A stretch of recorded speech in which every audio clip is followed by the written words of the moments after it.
Hello everyone, I hope you're doing well. Today I will show you how to get better at chess when you're playing under 500 ELO level. But this is a brand new student of mine, and the current problem that he's having is the following. So with the white pieces, he's playing extremely well. He's putting pieces in the center, just trying to bring this, every single piece he has in the game. And when you're a beginner under, let's say, 800 rating points, just bring your pieces and try not to blunder tactically. And this is what he did, and this is extremely good. Bishop b5 was played with the intention of just bringing, the bishop out, winning a tempo, etc. The thing is, black can just block the check with the pawn. Here, instead, he should have played something like bishop to c4, just trying to bring some pieces into the game, and the game would have been extremely decent, and the game simply goes on. But he played bishop to b5. So black played pawn to c6, and the problem is that it might give, some possibility of pushing pawn to d5 one day. Uh, One very important strategical factor in chess is the space advantage. If we take a closer look at the center, white has one pawn in the center and black has one pawn in the center as well, which means that if black manages to go, for example, c6 and d5 and trade off this e pawn for the d pawn, black will have more space in the center than white. Now it's not going to happen since the d6 pawn is defending the e5 pawn, but this is certainly a plan and definitely something white has to keep in mind during the game. So b6 was played, bishop to b5, pawn to c6, bishop to c4, and now black did something slightly off. Instead of trying to bring the pieces into the game, eventually doing something with the knights, maybe bishop e7, maybe black got scared a little bit of knight to g5, but then d5 would, was definitely on the table. It's definitely securing the idea of pushing d5, grabbing space in the center. But instead, black played pawn to b5, which is not bringing any single piece into the game. Of course, here the best move was just to go bishop to b3, just keeping the bishop on this diagonal. If black tries to go a5, by the way, this is a very important strategical theme, you can just go pawn to a4, which simply blocks the pawn structure. A4 cannot be played anymore, and if b4, you just move away, and you might eventually play d4 one day and get away with the same plan as black, which is to get rid of the space advantage black has in the center by pushing pawn to d4. For example, bishop d7, pawn to d4. And after the trade, white will have one more pawn in the center than black, so white will be slightly better. But instead, he played bishop back to d3, which is basically not allowing white to go d4 or pawn to d3 in order to bring the other bishop into the game. But at least this is normal. If he goes b3, bishop to b2, we can argue that it's playable. All right, I mean, it's an idea like many other ideas. It's just that it has to make some sense, and like every single plan and idea in chess, you have to dose what you know is the best move and what is the best things to do. But he played knight to g5, and this is the problem. This move has no purpose. It's not threatening anything, it's not really doing anything, and this is some sort of a this is just blundering a knight on the top of everything. So not only isn't this move doing anything, it's just blundering a piece. And this is now where things become interesting.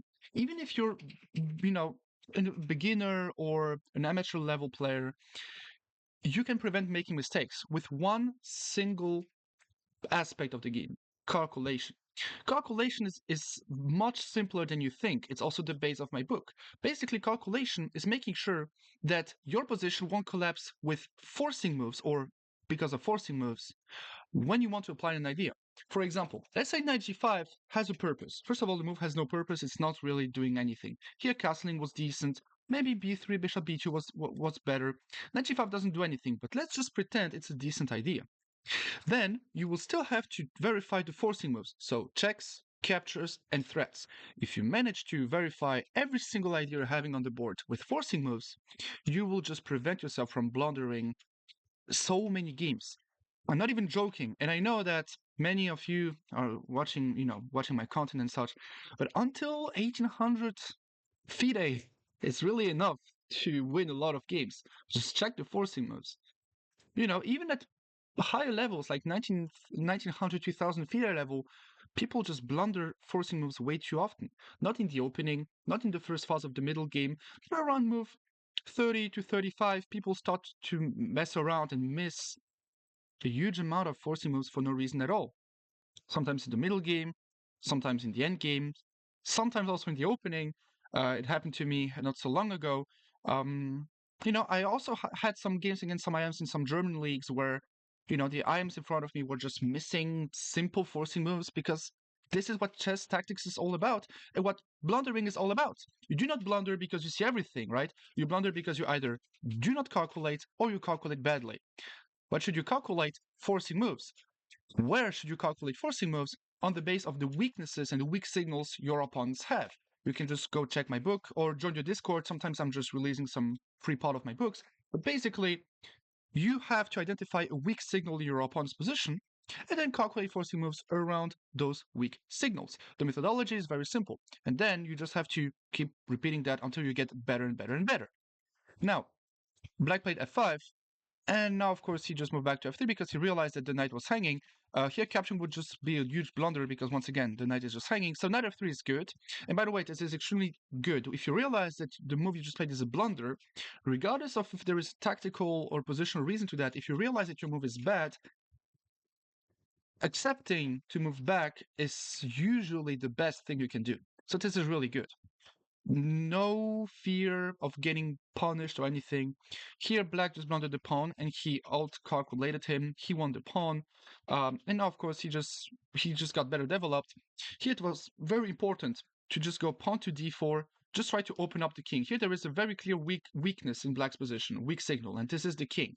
Why? Because we can see an alignment with the queen, but also besides this alignment and the matter of if is the king a weakness or not, your bishop isn't playing. It's just time for you to realize that the king is not as well defended as it should be. So of course you have to look for forcing moves around the king.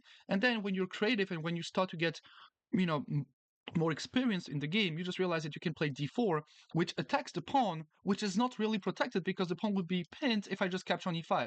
So chess, even though it's extremely binary, either you get things correct or you don't, the experience makes you play moves like d4 instantly.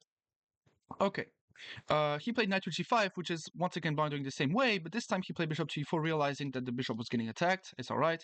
Black played d5, he played d3, and Black didn't realize that the queen was hanging. Once again, from Black's perspective now, this is extremely... Oops, what is this? First time I ever see that. From Black's perspective, when you play d5 and your opponent played d3, sure, you see a forcing move right there, but Black didn't calculate.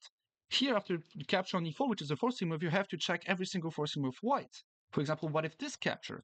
What if this capture? What if this capture? And only then, when you calculate, you can decide to capture on d5. And if you realize, okay, I cannot capture because you calculated that you lose a queen, then you do not lose a queen at all. Here, there was no calculation. 2 seconds. You don't do anything with 2 seconds on the clock. You burn a chicken in the oven in 2 seconds. That's really it. So yeah, he won. Better player wins, I guess.